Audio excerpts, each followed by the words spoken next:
जय हिंद मेरे प्यारे दोस्तों। आज है 27 जनवरी 2025 और आज के जितने भी महत्वपूर्ण करंट अफेयर्स होंगे और स्टैटिक जीके होंगे वो सभी हम इस वीडियो में डिस्कस करेंगे। तो आइए शुरू करते हैं आज का महत्वपूर्ण current affairs with static GK. तो आज का पहला प्रश्न है, 15वीं राष्ट्रीय मतदाता दिवस कब मनाया गया है? तो 25 जनवरी को मनाया गया है 15वीं राष्ट्रीय मतदाता दिवस मेरे प्यारे दोस्तों।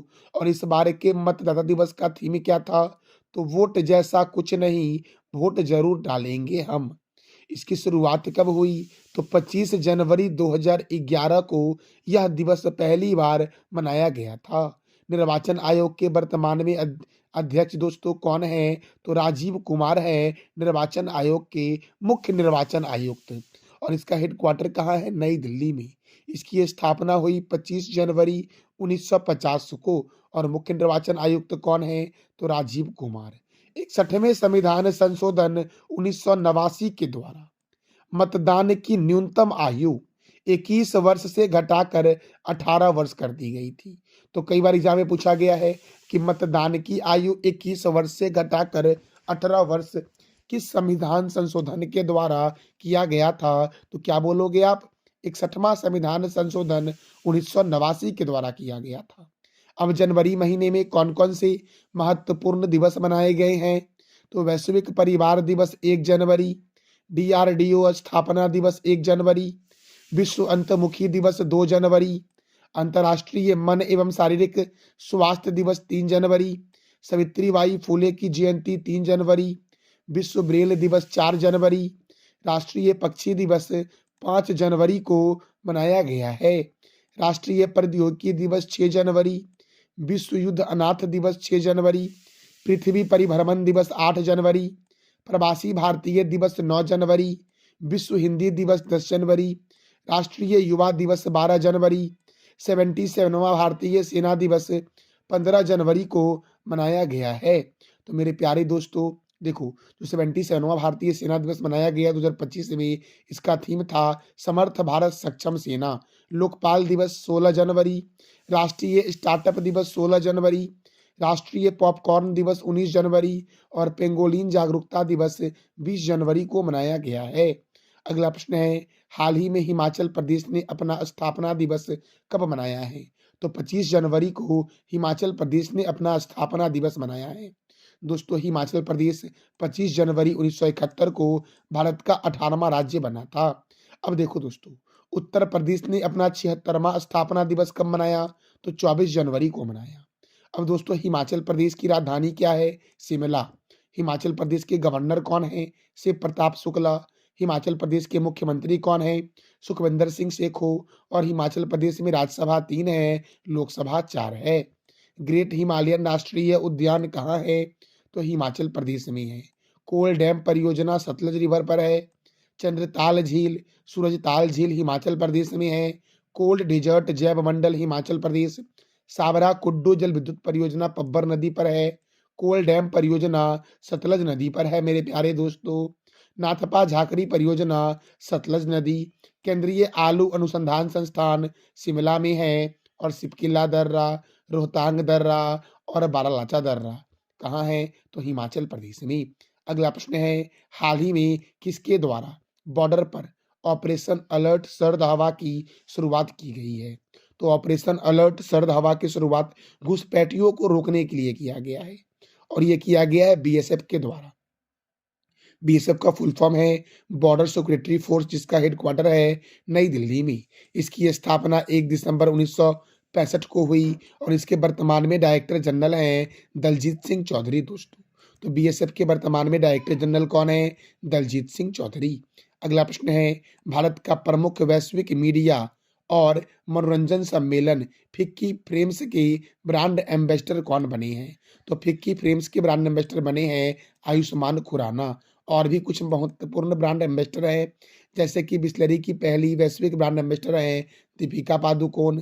रिलायंस जियो मार्ट के ब्रांड एम्बेसडर हैं महेंद्र सिंह धोनी। एसबीआई के ब्रांड एम्बेसडर हैं महेंद्र सिंह धोनी। मिंत्रा के brand ambassador Ranveer Kapoor. Sony Sports Network के ब्रांड एम्बेसडर कार्तिक आर्यन हैं।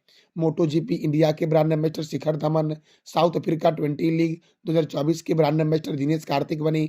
एप्पल्स बीट के ब्रांड एम्बेसडर कौन है? अनन्या पांडे। और पीमा इंडिया के ब्रांड एम्बेसडर कौन है? तो पीवी सिंधु हैं मेरे प्यारे दोस्तों। अगला प्रश्न है, रिलायंस इंडस्ट्रीज किस राज्य के जामनगर में दुनिया का सबसे बड़ा डेटा सेंटर बनाएगी? रिलायंस इंडस्ट्रीज किस राज्य के जामनगर में दुनिया का सबसे बड़ा डेटा सेंटर बनाएगी? तो गुजरात के जामनगर में दुनिया का सबसे बड़ा डेटा सेंटर रिलायंस इंडस्ट्रीज बनाएगी दोस्तों। तो गुजरात की राजधानी क्या है? गांधीनगर। गुजरात के गवर्नर कौन है? आचार्य देवव्रत। गुजरात के मुख्यमंत्री कौन है? भूपेंद्र भाई पटेल। गुजरात में राज्यसभा 11 है और लोकसभा 26 है। काकड़ा पारा परियोजना ताप्ती नदी पर है। उकाई परियोजना ताप्ती नदी पर है। पनामा परियोजना पनामा नदी पर है गुजरात में।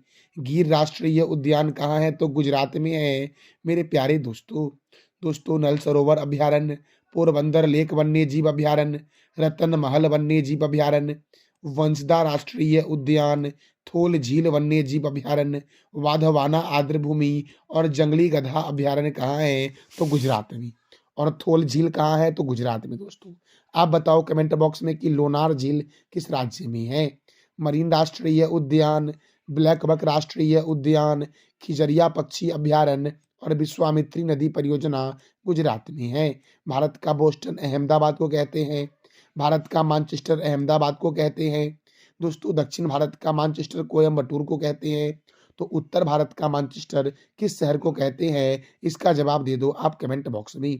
विश्व का सबसे लंबा मंदिर रोपवे है गिरनार रोपवे दोस्तों, जो गुजरात के जूनागढ़ जिले में स्थित है और इसकी लंबाई है 2320 मीटर। राष्ट्रीय डेयरी विकास बोर्ड का हेडक्वार्टर आनंद में है और इसकी स्थापना हुई 1965 में। सॉल्ट सिटी के नाम से जानते हैं गुजरात को। डायमंड सिटी के नाम से जानते हैं सूरत को। दोस्तों डायमंड हावर के नाम से जानते हैं कोलकाता को। तो आप बता दो कि एशिया की अंडों की टोकरी के नाम से किस राज्य को जानते हैं? विश्व का सबसे बड़ा क्रिकेट स्टेडियम है नरेंद्र मोदी स्टेडियम, जो गुजरात के अहमदाबाद में है और अहमदाबाद साबरमती नदी के किनारे है। हमारा संविधान हमारा स्वाभिमान भारत के उपराष्ट्रपति के द्वारा कहाँ लॉन्च किया गया? तो नई दिल्ली में दोस्तों।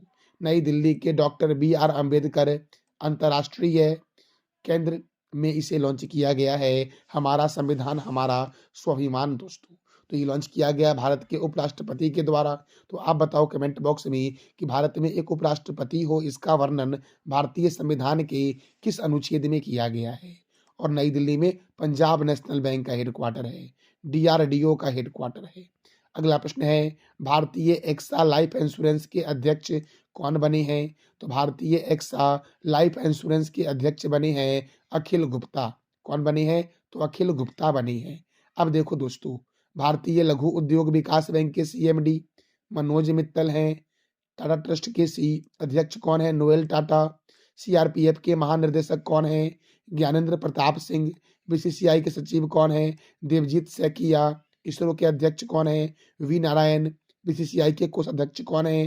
प्रभतेज सिंह भाटिया। भारतीय एथलेटिक्स महासंघ के अध्यक्ष कौन है? तो बहादुर सिंह सांग है दोस्तों। एसोचैम के नए महासचिव कौन है? मनीष सिंघल। भारतीय खाद्य निगम के CMD कौन है? आशुतोष अग्निहोत्री। UIDAI के CEO कौन है? भुवनेश कुमार। राष्ट्रीय मानवाधिकार आयोग के अध्यक्ष हैं V राम सुब्रमण्यम। भारतीय रिजर्व बैंक का 26वां गवर्नर संजय मल्होत्रा को बनाया गया है। नासा के प्रमुख हैं जेरेड इसाक मैन। फिक्की के अध्यक्ष हैं हर्षवर्धन अग्रवाल मेरे प्यारे दोस्तों। भारतीय एयरटेल के CEO कौन है? शाश्वत Sharma. Airport authority of India के अध्यक्ष कौन है? विपुल कुमार। विपिन कुमार। कर्मचारी चयन आयोग के अध्यक्ष कौन है? S गोपालकृष्णन। एक्सिस बैंक के नए MD एंड CEO कौन है? अमिताभ चौधरी। भारतीय तटरक्षक बल का नया अध्यक्ष बनाया गया है S परमेश को। नेस्ले इंडिया लिमिटेड के प्रबंधक निर्देशक कौन है? मनीष तिवारी। संयुक्त राष्ट्र में भारत के नए राजदूत कौन बने हैं? तो P हरीश बने हैं मेरे प्यारे दोस्तों। ICC के अध्यक्ष कौन है? जय शाह। जम्मू कश्मीर का DGP किसे बनाया गया? नलिन प्रभात को। Professional golf tour of India के अध्यक्ष हैं कपिल देव। सीमा सुरक्षा बल के प्रभारी महानिर्देशक हैं दलजीत सिंह चौधरी। यूपीएससी के अध्यक्ष हैं प्रीति सूदन।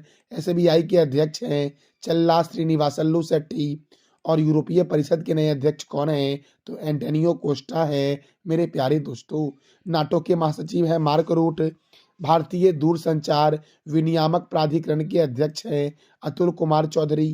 प्रेस सूचना ब्यूरो के अध्यक्ष हैं धीरेन्द्र ओझा। बीएसएनएल के अध्यक्ष और प्रबंधक निर्देशक बने हैं रॉबर्ट जेरार्ड रवि दोस्तों। पंजाब पीएनबी मेटलाइफ के नए सीईओ कौन बने? समीर बंसल। कर्मचारी राज्य बीमा निगम के महानिदेशक बने हैं अशोक कुमार सिंह। एलएनटी अर्थात लार्सन एंड टुब्रो ग्रुप के अध्यक्ष हैं आर शंकर रमन मेरे प्यारे दोस्तों। दिल्ली के जंगलों के सुरक्षा के समिति के प्रमुख हैं नजमी वजीरी। कोंकण रेलवे कॉरपोरेशन के सीएमडी हैं संतोष कुमार झा। असम राइफल के महानिर्देशक हैं विकास लखेरा। सशस्त्र सीमा बल के अध्यक्ष हैं अमित मोहन प्रसाद। एशियाई क्रिकेट परिषद के अध्यक्ष हैं सम्मी सिल्वा। प्रेस इंफॉर्मेशन ब्यूरो के प्रमुख हैं शेफाली सरन। राष्ट्रीय जांच एजेंसी के महानिर्देशक हैं सदानंद बसंत दाती मेरे प्यारे दोस्तों राष्ट्रीय आपदा प्रतिक्रिया बल के अध्यक्ष कौन है? तो पीयूष आनंद है मेरे प्यारे दोस्तों राष्ट्रीय आपदा प्रतिक्रिया बल के अध्यक्ष। पुलिस अनुसंधान और विकास ब्यूरो के कौन है? तो राजीव कुमार हैं। सीबीएसई के अध्यक्ष कौन है? तो राहुल सिंह हैं। सीबीएसई के नए अध्यक्ष मेरे प्यारे दोस्तों कौन है? तो राहुल सिंह हैं। इंटरनेशनल कोर्ट ऑफ जस्टिस के नए अध्यक्ष कौन है? तो नवाब सलाम है इंटरनेशनल कोर्ट ऑफ जस्टिस के नए अध्यक्ष। बीएसएफ की पहली महिला स्नाइपर कौन है? सुमन कुमारी। प्रसार भारती के नए अध्यक्ष कौन है? तो नवनीत कुमार हैं। भारत के मुख्य सूचना आयुक्त कौन है? तो हीरालाल समारिया हैं भारत के मुख्य सूचना आयुक्त मेरे प्यारे दोस्तों। आईटीबीपी के महानिदेशक कौन है? राहुल सरगोत्रा। भारत के पहले एआई समर्पित संस्थान यूनिवर्सल एआई यूनिवर्सिटी के कुलपति कौन है? Simon Mac. एडीबी के 11वें अध्यक्ष कौन बने हैं? तो मसातो कांडा एडीबी के 11वें अध्यक्ष बने हैं। अगला प्रश्न है भारत का सबसे पुराना पुस्तक मेला बोई मेला का आयोजन कहाँ हुआ है? तो बोई मेला का आयोजन हुआ है कोलकाता में। कहाँ हुआ है दोस्तों बोई मेला का आयोजन? तो क्या बोलोगे आप? कोलकाता में। और कोलकाता कौन से नदी के किनारे है? तो इसका जवाब दे दो आप कमेंट बॉक्स में। अब देखो दोस्तों पश्चिम बंगाल की राजधानी है कोलकाता। पश्चिम बंगाल के गवर्नर हैं सीबी आनंद बोस। और पश्चिम बंगाल के मुख्यमंत्री कौन है? तो ममता बनर्जी हैं। पश्चिम बंगाल में राज्यसभा सीट 16 है लोकसभा सीट 42 है। बुक्सा राष्ट्रीय उद्यान कहाँ है? पश्चिम बंगाल में। नोरा घाटी राष्ट्रीय उद्यान, सिंगलीला राष्ट्रीय उद्यान और सुंदरबन राष्ट्रीय उद्यान पश्चिम बंगाल में है। लोथियन द्वीप वन्यजीव अभयारण्य कहाँ है? पश्चिम बंगाल में। हिमालय की रानी के उपनाम से जानते हैं दार्जिलिंग को। मयूराक्षी परियोजना दोस्तों मयूराक्षी नदी पर पश्चिम बंगाल में है। फरक्का परियोजना गंगा और भागीरथी नदी पर है। दुर्गा बैराज परियोजना दामोदर नदी पर है और ये पश्चिम बंगाल और झारखंड दोनों में फैला हुआ है। ईडन गार्डन स्टेडियम कोलकाता में है। युवा भारतीय स्टेडियम या सॉल्ट लेक स्टेडियम कोलकाता में है मेरे प्यारे दोस्तों। नेताजी स्टेडियम कोलकाता में है। डायमंड हार्बर महलों का शहर और भारत का टॉलीवुड के नाम से कोलकाता को जानते हैं। नेताजी सुभाष चंद्र बोस अंतर्राष्ट्रीय हवाई अड्डा कोलकाता। भारतीय रासायनिक जैविक संस्थान कोलकाता। भारतीय पुरातत्व सर्वेक्षण विभाग का मुख्यालय कोलकाता में है। केंद्रीय जूट प्रौद्योगिकी अनुसंधान संस्थान कोलकाता में है। केंद्रीय यांत्रिक इंजीनियरिंग अनुसंधान संस्थान पश्चिम बंगाल के दुर्गापुर में है मेरे प्यारे दोस्तों। अगला प्रश्न है राष्ट्रीय बालिका दिवस कब मनाया गया है? तो राष्ट्रीय बालिका दिवस मनाया गया है 24 जनवरी को। कब मनाया गया है राष्ट्रीय बालिका दिवस? तो 24 जनवरी को मनाया गया है। और दोस्तों याद रखना 2008 में इसे महिला और बाल विकास मंत्रालय के द्वारा शुरू किया गया था।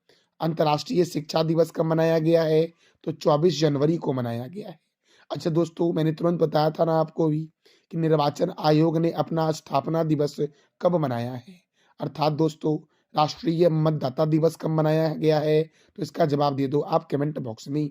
अगला प्रश्न है ग्लोबल फायर पावर इंडेक्स 2025 में कौन सा देश प्रथम स्थान पर है? तो प्रथम स्थान पर अमेरिका है, दूसरे स्थान पर रूस है, तीसरे स्थान पर चीन है और चौथे स्थान पे अपना प्यारा देश भारत है ग्लोबल फायर पावर इंडेक्स 2025 में।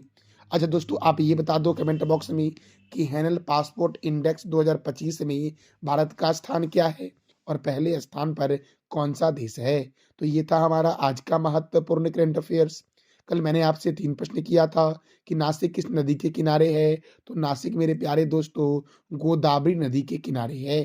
चौधरी चरण सिंह अंतर्राष्ट्रीय हवाई अड्डा कहाँ है? लखनऊ में। और बीएसएफ की स्थापना 1965 में हुई थी। आज का आपका 3 प्रश्न है, इसका जवाब देना है कमेंट बॉक्स में आपको कि एशियन डेवलपमेंट बैंक के अध्यक्ष कौन है? राष्ट्रीय समुद्री विज्ञान संस्थान कहाँ है?